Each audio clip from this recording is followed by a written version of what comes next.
नमस्कार. आजच्या शिवसेना उद्धव बाळासाहेब ठाकरे पक्षाच्या वतीने आयोजित पत्रकार परिषदेमध्ये नागपूरच्या सर्व डिजिटल तथा प्रिंट माध्यमांच्या मान्यवर प्रतिनिधींचे मनपूर्वक स्वागत. माझ्या समवेत आज विदर्भाचे समन्वयक श्री सुरेशजी साखरे, आमच्या संपर्क संघटिका शिल्पाताई मुळके, तद्वतच आमचे सर्व युवा सेनेचे पदाधिकारी, जिल्हा प्रमुख आणि सर्व शिवसेनेची टीम माझ्या सोबत आहे. काल काही घडामोडी घडल्या आणि मी प्रवासात असल्यामुळे मला बऱ्याच गोष्टी कळल्या नाही.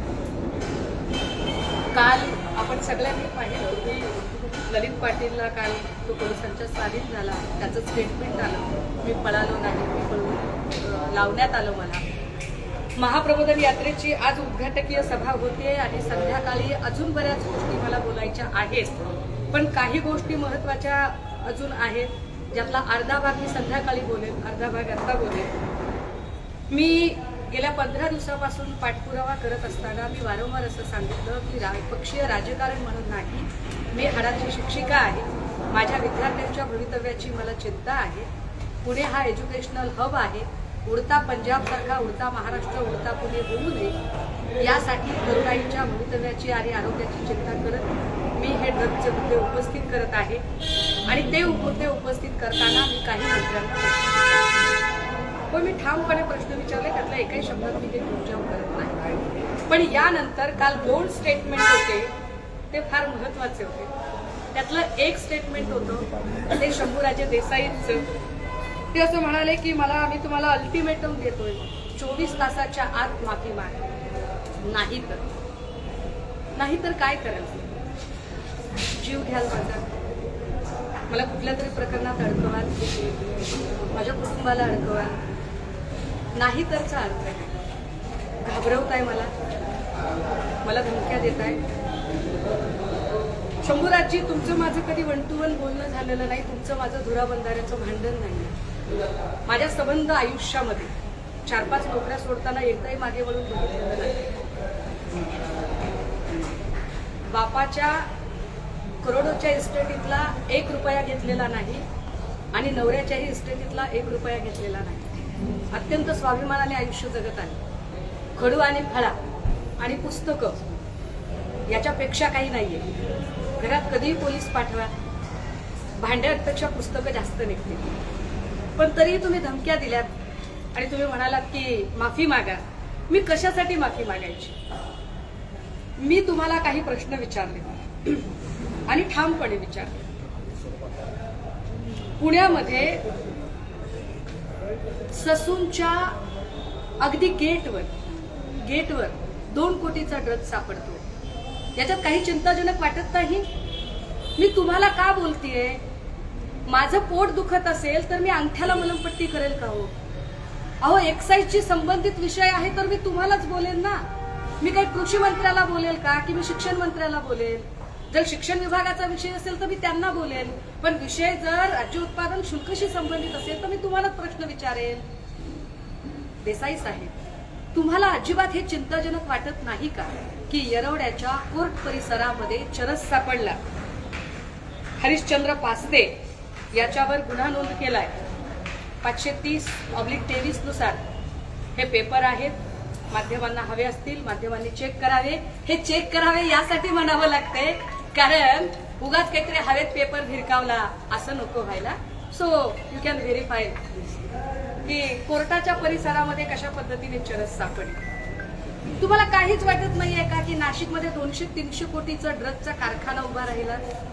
काय राज्य उत्पादन शुल्क विभागाचे मंत्री म्हणून तुमची जराही जबाबदारी येत नाही का? सोलापूरमध्येही असाच एक ड्रग्ज फॅक्टरी उभी राहिली, यात तुम्हाला काहीच विशेष असं वाटत नाही का? MD नावाचं जे केमिकल आहे, जे राज्यभरात पसरवलं गेलं, जे ड्रग्जला आवश्यक असतं, हे आम्ही माध्यमांमधून ऐकलं आणि ते नाशिकमधून सगळीकडे पसरवलं गेलं. काय तुमचं दुर्लक्ष झालं होतं का? जर दुर्लक्ष झालं असेल तर माझे 2 प्रश्न आहेत. 2 बातें हो सकती है, सनम तेरे इनकार. जर तुमचं असं म्हणणं असेल की मला याच्यातलं काहीच माहिती नव्हतं तर तुम्ही संबंधित विभागाचे मंत्री म्हणून माझ्या शिक्षकी पेशाच्या भाषेत सबशे नापास आहात, एटीकेटी सुद्धा नाही, नापास आहात. आणि जर तुमचं असं म्हणणं असेल की मला माहित होतं, तर मग हे का चाललं? दोन्हीपैकी कुठल्याही प्रश्नाचं उत्तर द्या, काय हरकत आहे? प्रश्न विचारणं माझा अधिकार आहे देसाई साहेब, कारण कुठल्याही पक्षाची नेता असण्याच्या, कार्यकर्ता असण्याच्याही आधी मी सजग नागरिक आहे. आणि होय, कदाचित तुम्हीही तितके टॅक्स भरत नसाल जितके टॅक्स मी भरते. मी घरपट्टी भरते, लाईट पट्टी भरते, नळपट्टी भरते, प्रॉपर्टी टॅक्स भरते, इन्कम टॅक्स भरते, लेकीची फीस भरते. कुठेही ओळखीचा दुरुपयोग करत नाही. साध्या दुधाच्या पिशवीच्या 40 रुपयांची सुद्धा पूर्ण राज्यभरात माझ्यावर उधारी नाही. कुठेही आंबेडकर जयंती, गांधी जयंती किंवा काय गणेश उत्सव याची कुणाकडेही मी 2 रुपयाची पावती फाडलेली नाही. आणि कुणीही असं म्हणू शकत नाही की सुषमा अंधारेने अमुक एका माणसाला ब्लॅकमेल केलं. मी माहिती अधिकारचा कधी वापर केलेला नाहीये. देसाई साहेब, उभ्या महाराष्ट्राच्या आणि उभ्या देशातल्या कुठल्याही खात्याकडे माझा 1 रुपयाचा लाभार्थी म्हणून कसलाही अर्ज नाहीये. मी लढतीये ते फक्त आणि फक्त पुन्हा सांगते, इथल्या तरुणाईच्या भवितव्यासाठी लढते. आणि यासाठी काहीही किंमत चुकवायला मी तयार असेल. चला मी जरा पुढे येते देसाई साहेब, की मी तुम्हालाच का बोलतेय. माझ्याकडे काही पेपर्स आहेत, जरा प्रेसने हे पेपर्स बघावे. हा, या पेपरचा क्रम जरा माझ्याकडून चुकलाय. आपण असं म्हणालात की मलाच का बोलताय तुम्ही, मलाच का बोलताय. पेपर कटिंग नाही, याच्यातच शंभूराजे, मी पहिली नाहीये तुम्हाला प्रश्न विचारणारी, पण तुम्ही हे केलेलं आहे. शिंदे गटाचे मंत्री देसाई यांना भाजपच्या दरेकरांचा आहे, हे ऑन रेकॉर्ड आहे. देसाई साहेब, ऑन रेकॉर्ड आहे. हे सभागृहाच्या पटलावर मी कॉप्या करून पास नाही हो झाले. मी मेरिट स्टुडंट आहे, गोल्ड मेडलिस्ट आहे. किमान माझ्या ज्ञानाचा तरी मान ठेवा. अभ्यास करून बोलते. काय आहे याच्यामध्ये? मंत्र्यांच्या आवडत्या अधिकाऱ्यांविरोधात विधान परिषदेत जोरदार हल्ला. कोण कोण बोललंय माहितीये? प्रवीण दरेकरांनी तुम्हाला प्रश्न विचारलेले आहेत. दरेकर असं म्हणतात की उत्पादन शुल्क विभागातील निरीक्षक स्वतःला काय समजतात? तापडे आणि लाड नावाचे निरीक्षक यांच्यात एवढी मस्ती येते कुठून? अधिकारी लोकप्रतिनिधींनाही जुमानत नाहीत, यांच्यावर काय कारवाई करणार? असा खडा सवाल दरेकरांनी विचारला आहे. राज्य उत्पादन शुल्क मंत्र्यांना ठराविक अधिकारी आवडीचे का आहे? ते अधिकारी कोण, मी तिथपर्यंतही पोहोचणार आहे. आमच्या पक्षाचे विरोधी पक्षनेते दानवे साहेबांनीही आपल्याला ऑन रेकॉर्ड प्रश्न विचारलाय. मंत्री शंभूराजे देसाई अधिकाऱ्यांची वकिली का करीत आहात? हे 4 अधिकारी सरकारचे जावई आहेत का? 9 वर्ष एकाच जागी काम करूनही त्यांची बदली का होत नाही? हाच न्याय बाकीच्यांना लावणार का? मंत्री त्या अधिकाऱ्यांची एवढी बाजू का मांडताय? कुठल्या अधिकाऱ्याबद्दल बोलते आणि का बोलते तेही आपल्याला सांगेल. तिसरं कोण बोललंय याच्यावरती? याच्यावर एकनाथ खडसे साहेबांनी प्रश्न विचारलाय. अधिवेशनातले प्रश्न आहेत हे सगळे. सेवा 24 वर्ष आणि गेली 20 वर्ष काही अधिकारी कार्यकारी पदावर आहेत. मंत्री महोदयांनी नागरी सेवा मंडळाच्या शिफारशी डावलून बदल्या केल्या आहेत. मुंबई बाहेरील लोकांच्या वैद्यकीय प्रमाणपत्र जोडून पुन्हा मुंबईत करण्यात आल्या आहेत. या नियमबाह्य बदल्या रद्द करून या संपूर्ण बदल्यांची आणि त्यातील आर्थिक गैरव्यवहाराची चौकशी व्हावी. काय या अधिकाऱ्यांना तुम्ही जवळ केलेलं आहे? मी याच्यातला तपशील वाचणार नाही. सरकारच्या कारभाराचा गोपनीय अहवाल फुटला. अतुल कुलकर्णींना आपण ओळखत असाल. अतुल कुलकर्णींनी आपल्यावरती खूप सारं लिहिलंय. पत्रकार आहेत, संपादक आहेत.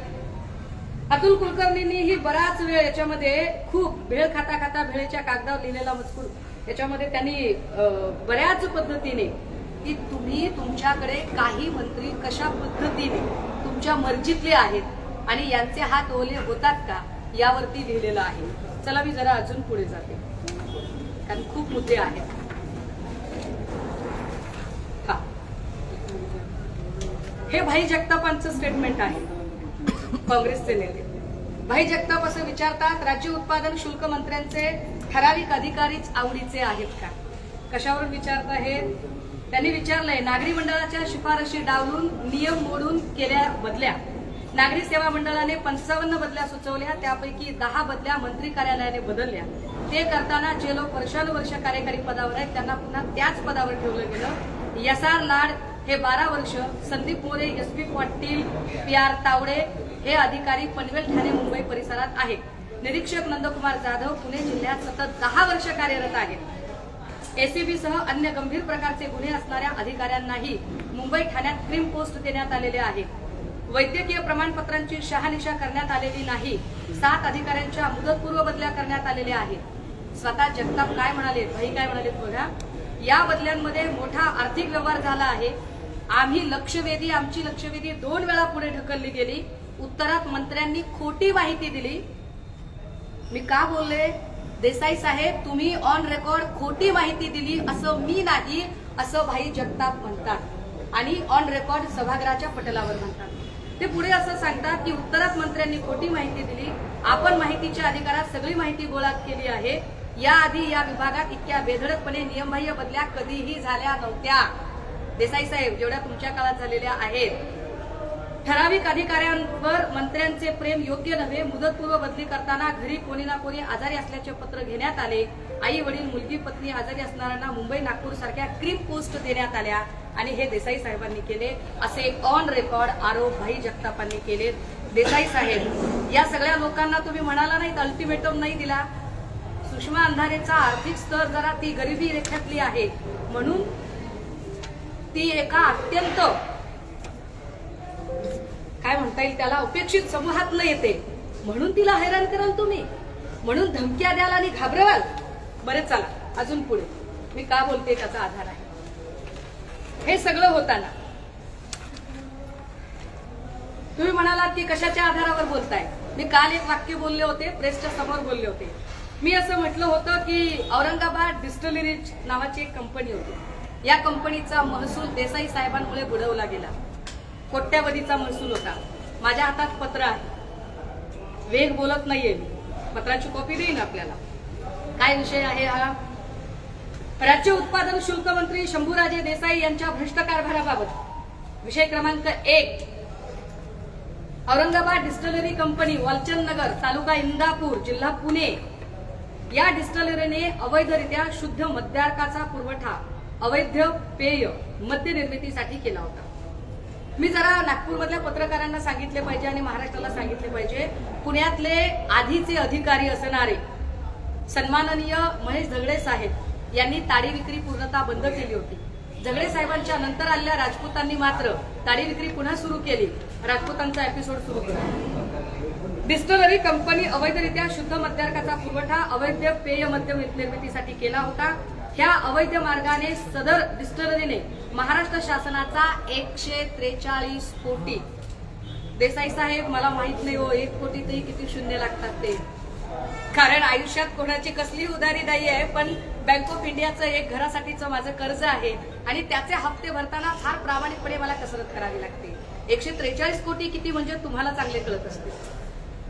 महाराष्ट्र शासनाचा 143 कोटी रुपये इतका महसूल बुडवला होता. म्हणून आयुक्त राज्य उत्पादन शुल्क यांनी सदर कारखाना व त्याचे लायसन रद्द केले होते व रुपये 143 कोटी शासकीय महसुलात जमा करण्यास सांगितले होते.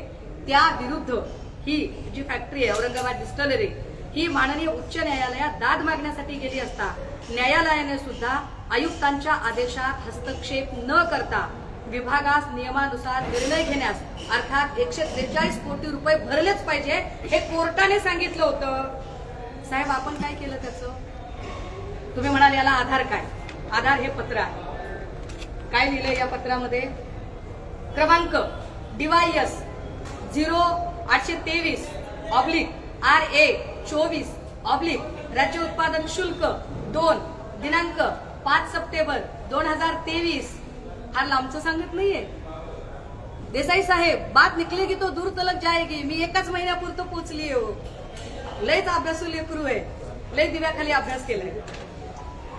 महाराष्ट्र दारूबंदी अधिनियम 1949 कलम 137 अन्वये केलेले अपील मेहरबान औरंगाबाद डिस्टिलरी लिमिटेड, वालचंद नगर, तालुका इंदापूर, जिल्हा पुणे यांनी शासनाकडे दाखल केलेल्या अपिलावर माननीय मंत्री राज्य उत्पादन शुल्क यांनी पारित केलेल्या 5/9/2023 रोजीच्या आदेशाची प्रत सोबत पाठवत आहे. कार्यासन अधिकारी महाराष्ट्र शासन. तुम्ही पत्र लिहिलं.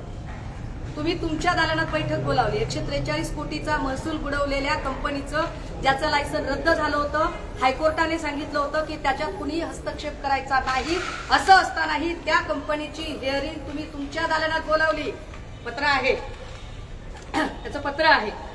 आणि काय म्हटलंय त्याच्यात तुम्ही, सदर प्रकरणात भ्रष्ट रीतीने आता काही खोक्यांचा व्यवहार झाला की नाही तुम्हाला माहिती, चौकशी म्हणून तर मागतीये ना, कारण गरीब माणसाला तर दाद देणार नाही.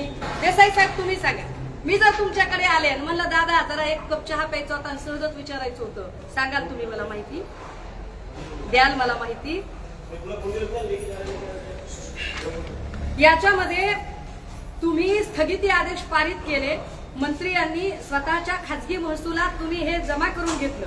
काय केलंय, शासकीय महसुलात जमा होणारा निधी हा स्वतःच्या खासगी महसुलात जमा करून स्थगिती आदेश पारित केले. अशा पद्धतीने मंत्री यांनी, आयुक्त यांनी विस्तृतपणे आपल्या 18 पानी आदेशात मांडलेल्या वस्तुस्थितीला व विभागातील अधिकाऱ्यांनी केलेल्या कामाला आपल्या स्थगितीने केराची टोपली दाखवली. विभागात काम करणाऱ्या अधिकाऱ्यांचे व कर्मचाऱ्यांचे यामुळे मानसिक खच्चीकरण होत नाही का, याचा विचार आपण कधी केलाय का? खाली अजून एक प्रकरण आहे, त्यावर संध्याकाळी बोलते, फार लेंदी होईल. व्हिनस वाईन शॉप लायसन क्रमांक 304 हे पुण्यातलं लायसन आहे आणि याच्यात राजपूतांचा कसा अधिकार आहे. आता राजपूतांचे व्हिडिओ, गरीब माणूस आहे, एकच मोबाईल, त्याच्यात सगळे व्हिडिओ आहेत, त्यामुळे मला ते दाखवता येत नाही कदाचित. ज्यांना पाहिजे असेल प्रत, डिस्टलरी कंपनी 143 कोटीचा जो आदेश होता त्याची प्रत इथे माझ्याजवळ उपलब्ध आहे. आता राहिला प्रश्न, हे जे चरणसिंग राजपूत आहे, जे या डिस्टलरी कंपनीमध्ये, चरणसिंग राजपूत कोण, हे पुण्याचे एक्साईजचे अधीक्षक आहेत. एक्साईजचे अधीक्षक चरणसिंग राजपूत.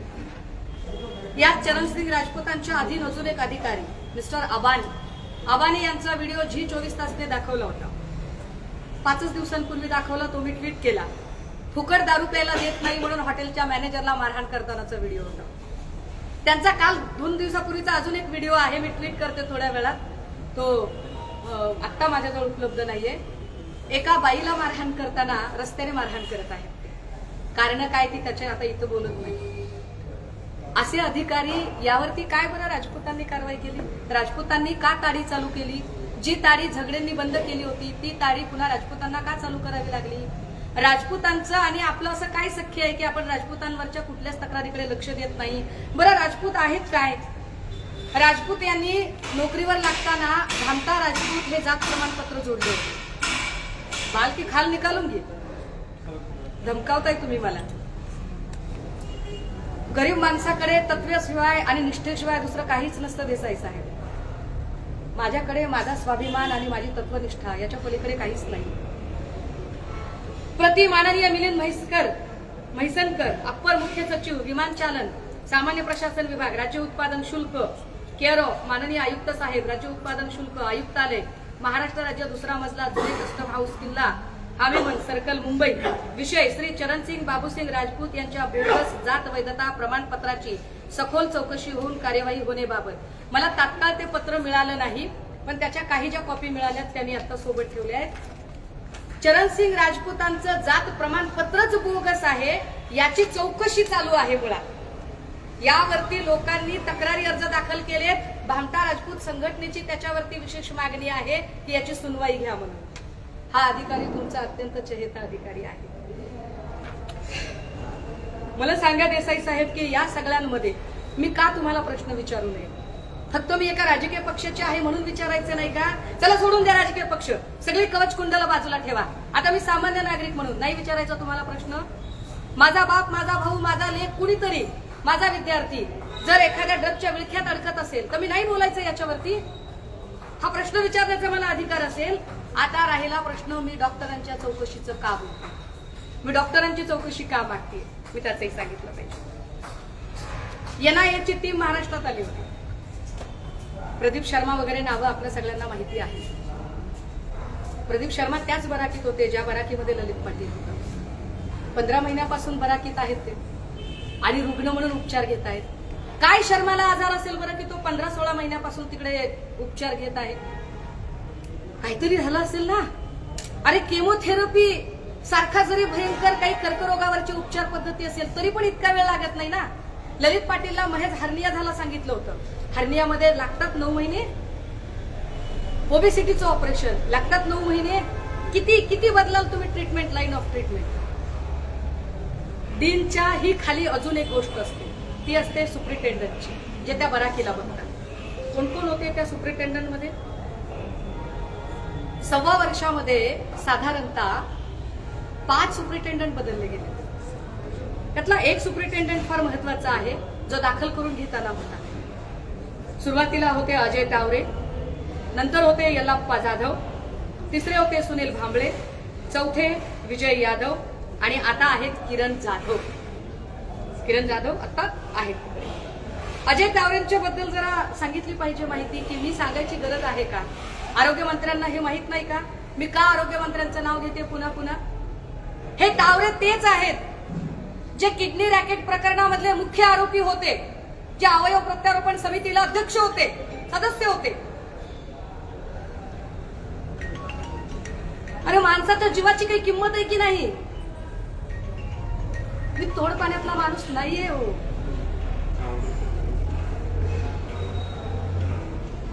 एकीकडे तुमचा पक्ष नवरात्र साजरी करतो, महिलांचा सन्मान, नवदुर्गांचा सन्मान वगैरे म्हणतो, पण एक बाई लढते म्हटल्यावर तिचा सन्मान करायचं सोडा, अरे तिला साथ द्यायचं पण सोडा, अरे तिला प्रोत्साहन पण द्यायचं सोडा. धमकावता मला तुम्ही, घाबरवता. 130 कोटीच्या देशामध्ये फक्त एक 6 वर्षाचं लेकरू आहे.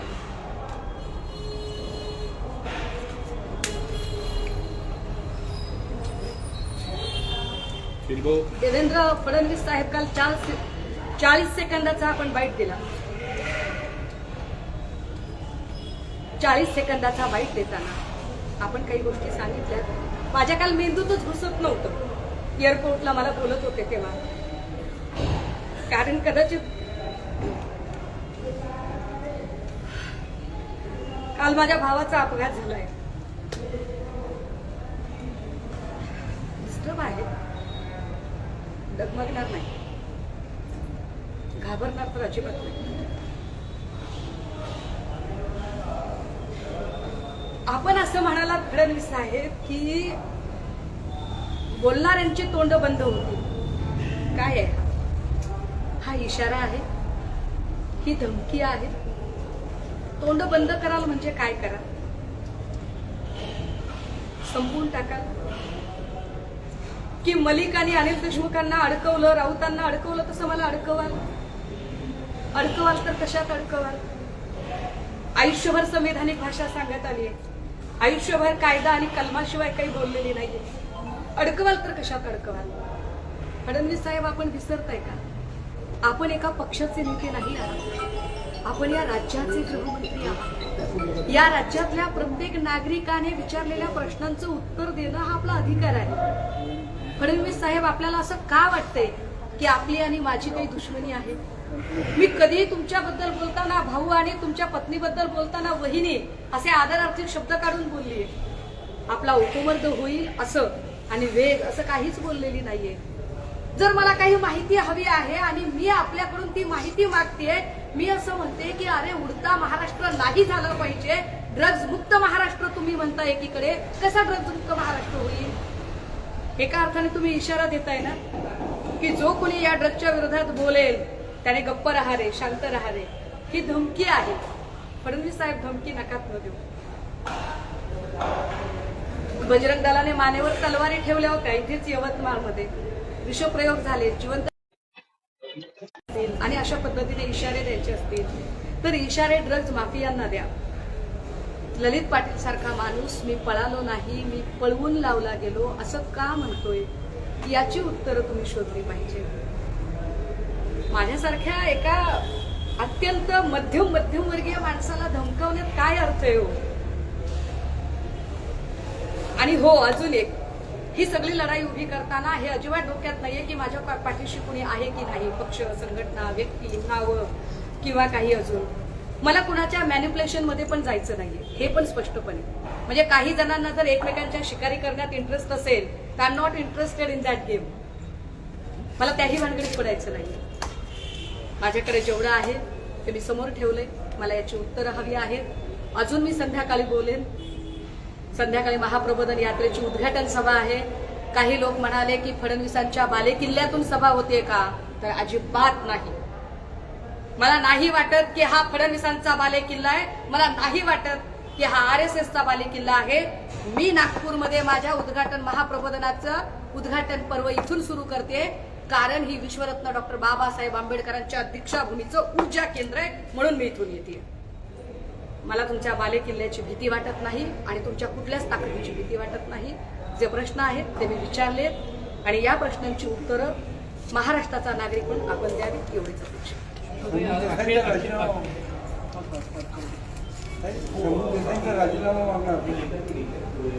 दादा, मांगने को तो लोग चांद भी मांग देते, मिळता का हा? हो, इथे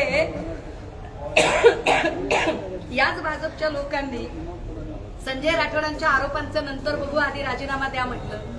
राठोडांचा राजीनामा घेतला आणि पुन्हा त्याच संजय राठोडांना यांनी सत्तेत सामावून घेतलं. यांनी अनिल देशमुखांचा राजीनामा घेतला, ते पुढे निर्दोष झाले.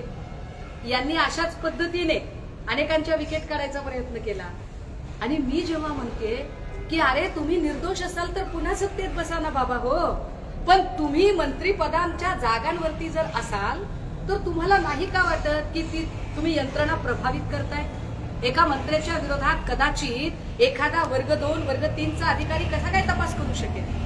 इतकं साधं लॉजिक आहे.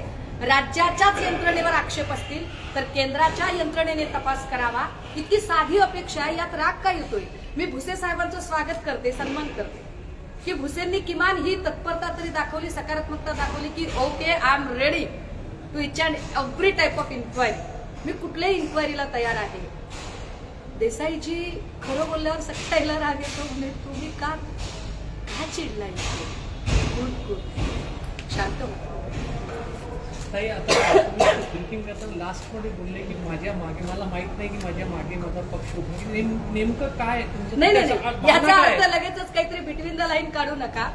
माझा पक्ष किंवा सन्मान्य पक्षप्रमुख किंवा एकूण टीम हे सगळे लोक माझ्या सोबत आहेत. मी हे या अर्थाने बोलले की मी अशी काहीतरी चर्चा ऐकली, म्हणजे हे आपण जरांगे पाटील साहेबांच्याही बद्दल असे लोकांनी अपभ्रंश तयार करायला सुरुवात केली की एखादा माणूस बोलतोय तर त्याला कुणी मॅनिप्युलेट करतोय का, त्याला कुणी चालवतोय का. तर या अर्थाने मी सांगितलं की बाबा, हा माझा इनर कॉन्शियस आहे, हा माझा सत्सद विवेक आहे. मी शिक्षिका म्हणून मला हे प्रश्न पडतायत आणि हे प्रश्न मी कायद्याच्या चौकटीत राहून विचारते आणि मी कायद्याचं पालन करणारी मुलगी आहे.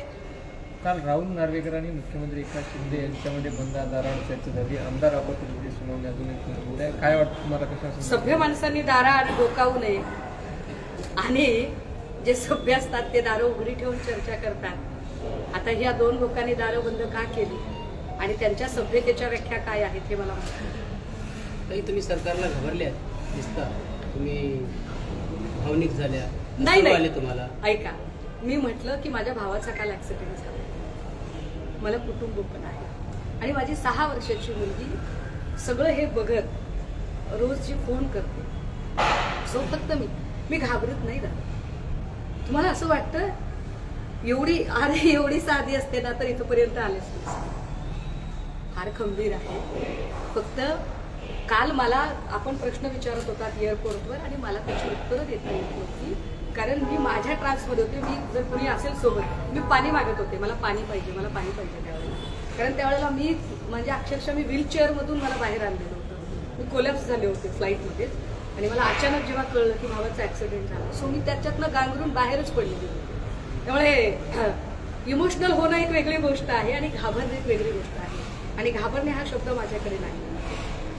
मला एकच वाटतं की मी उभी राहिल्यावर मी फक्त माझ्या नजरेला नजर घडवू शकले पाहिजे, बाकी काही देणं घेणं नाही.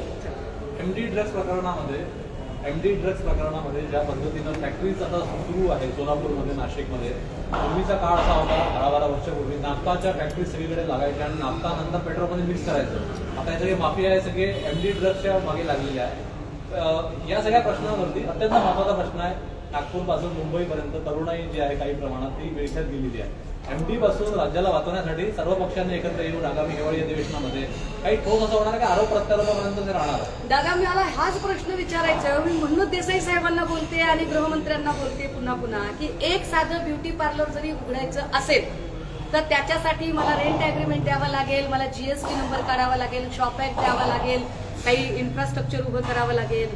अहो एवढी मोठी फॅक्टरी उभी राहते म्हटल्यावर किती ट्रान्झॅक्शन झाले असतील, किती प्रकारचे झाले असतील, लँड पर्चेसिंग झालं असेल, काहीतरी काही तिथे इन्फ्रा मशिनरी आणल्या असतील, काही ट्रान्सपोर्टेशन झालेलं असेल. ह्या सगळ्या गोष्टी इतक्या स्मूथली कशा काय होतात? आणि ह्या स्मूथली गोष्टी होतात आणि आम्हाला माहितीच नव्हत्या असं जर म्हणणं असेल देसाईजींचं तर होय मी म्हणते की तुम्ही मंत्री म्हणून सपशेल नापास आहात. हिवाळी अधिवेशनामध्ये या संदर्भामध्ये काय तयारी आहे पक्षाची आणि पक्ष म्हणजे आमदार असतील विरोधी पक्ष जे तुमच्या महाविकास आघाडीचे जे आहे काय या संदर्भामध्ये हिवाळी अधिवेशनाची तयारी आहे? मी सभागृहाचा सदस्य नाहीये. सभागृहाबाहेर मी एक लढाई लढते. सभागृहाच्या आत माझा पक्ष निश्चितपणे याही मुद्द्यावर लढेल आणि याच्या सोबत महिला सुरक्षेचे जे काही प्रश्न उभे राहिलेले आहेत याही मुद्द्यांवरती आम्ही अधिवेशनातली लढाई लढत राहू. एक ऍड आलेली आहे लोकसत्तामध्ये, प्रमोद महाजन ग्रामीण कौशल्य विकास केंद्र, त्यांच्या नावाने ऍड आली आहे पण त्यांचा फोटो जो आहे तो ऍड मध्ये नाही. अजून एक ऍड होती अशी 2 दिवसांपूर्वी 2 का 4 दिवसांपूर्वी पुणे मुंबईच्या पेपरमध्ये ज्याच्यामध्ये शिंदे साहेबांच्या पक्षाचा उपक्रम होता, फोटो मात्र देवेंद्रजींचा होता. तर असं कधी कधी असतं, लायसनवर एजंटचा फोटो येतो कधी कधी छापून. अच्छा, नवाब मलिकांना जेव्हा जेलमध्ये टाकलं त्यावेळेस त्यांनी त्यापूर्वी ड्रग्सचे काही आरोप केले होते, तेव्हा त्यांना जेलमध्ये टाकलं. आता तुम्ही देखील त्याच पद्धतीने पाठपुरावा करतात, तर तुम्हाला देखील भीती आहे का तुम्हाला देखील जेलमध्ये टाकलं? नाही, म्हणूनच मी आता स्पष्ट केलं बाबा की माझ्याकडे काय आहे. तर उभ्या राज्यात कोणाची 1 रुपयाची उधारी नाही. अगदी रोजची 40 रुपयाची दुधाची पिशवी पण रोखीनं आणली जाते. कुठल्याही खात्याकडे कसलाही आर्थिक व्यवहार नाहीये. आयुष्यभर कायद्याच्या चौकटीत राहून काम केलंय, तरीही ते ज्या अर्थी इशारे आणि धमक्या देत आहेत त्या इशाऱ्यांचा आणि धमक्यांचा आम्ही काय अर्थ काढायचा हे आदरणीयपर्यंत साहेबांनी सांगितलं. काल तुम्ही नागपूर आणि त्यासाठी काही घेतलं हो, मी पुन्हा एकदा सांगते की होय, मला संजय ठाकूर, मला ही जी नावं घेतली या लोकांची, मला तो जो बनाव करतोय पोलीस की माझ्या हाताला झटका देऊन पळाला, पण तोच पोलीस पुढे लेमन ट्री मध्ये दिसतो हॉटेलच्या परिसरामध्ये सीसीटीव्ही फुटेजमध्ये, त्याची झाली पाहिजे नार्को टेस्ट. ललित पाटील, भूषण पाटील यांची तर झाली पाहिजे, परंतु त्याला पळून जाण्यास मदत करणारा रोजरी स्कूलचा जो संबंधित आहे, ज्याला ईडीने कारवाई केली आणि जो त्याच बराकीत होता, विनय अरहणा, या विनय अरहणाचा ड्रायव्हर दत्ता डोके, ज्या दत्ता डोकेच्या गाडीतनं तो पळून गेला, जो दत्ता डोके नंतर हडपसर इथून पोलिसांनी हस्तगत केला. या सगळ्या लोकांची नार्को टेस्ट करा, बऱ्याच गोष्टी बाहेर येतील. वार्ड नंबर 16चं गौड बंगाल बाहेर आलं पाहिजे असं मी सारखं म्हणते. आरोग्यमंत्री काहीच बोलत नाहीत राव त्याच्यावरती. काय आरोग्यमंत्री? काल विजय वडेट्टीवार आणि एकनाथ शिंदे यांची देखील काल भेट झाली, याच्या भेटीकडे कसं बघतं तू? मला काही माहिती नाही, आपल्या माध्यमातून कळते.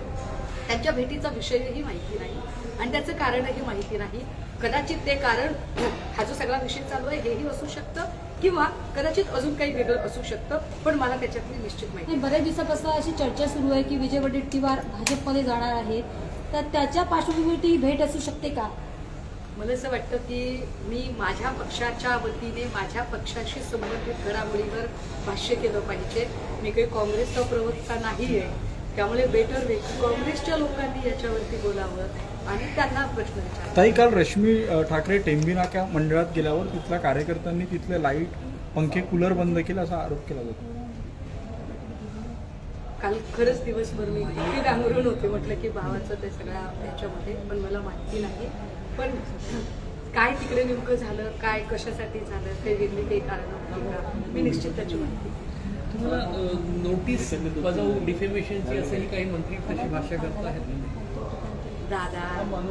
त्यांनी एखादी नोटीस बजावली, समजा काय त्यांना करायचं जरी झालं तरी त्यांनाच माझे पैसे भरावे लागतात. हायच क्या आपने पास, पण काय त्याचं काय विचार करा, जे होईल ते देखा जाएगा. मी काय म्हणते, ते फार चांगलं गाणं आहे, अपनी तो जैसे कट जाएगी, आपका क्या होगा जनाबे आली. संध्याकाळी मी काही बऱ्याच गोष्टींचे खुलासे करेन. हा मी दिला पेपर आपल्याला, मी आपल्याला कोर्टाची ऑर्डर पण दिलेली आहे. मागच्या पिढीच्या परंपरा आणि पुढच्या पिढीच्या अपेक्षा यांना एकाच छताखाली एकत्र आणणाऱ्या तुमच्या मनातल्या घराला भेट द्या. रिडेव्हलपमेंट क्षेत्रातलं कोथरूड मधलं सगळ्यात विश्वसनीय नाव बडेकर ग्रुप, नाते विश्वासाचे.